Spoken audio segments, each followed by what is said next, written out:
Muli ay magandang araw po muli sa inyong lahat, mga kaibigan. Isa naman pong talata ang ating matutunghayan sa aklat po ng Marcos 7:19. Ang sabi po, sapagkat hindi pumapasok sa kanyang puso kundi sa kanyang tiyan, at lumalabas sa dakong daanan ng dumi. Sa salitang ito'y nililinis niya ang lahat ng pagkain. Napakarami pong mga kaibigan tayo na nagpapaliwanag na ang talatang ito daw ay nagsasabing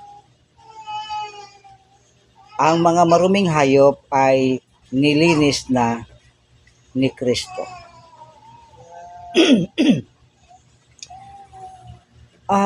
Hindi naman natin kaagad-agad masisisi ang ating mga kaibigan sapagkat marahil ay hindi lamang natin ito na suri ng maigi at marahil ay hindi naman natin alam ng lubusan ang Biblia.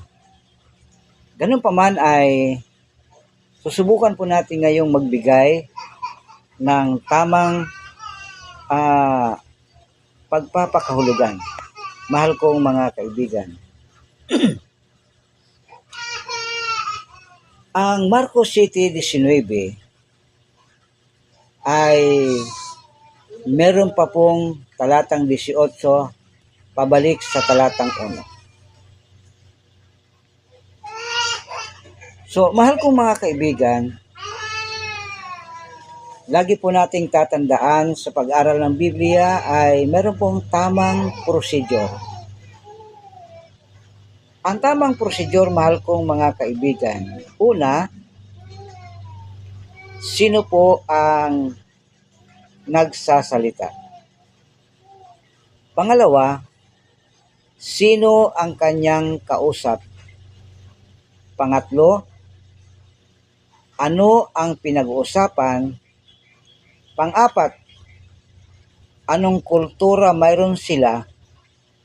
Panglima, kailan ito sinabi? Pang-anim, saang lugar ito sinabi? At ano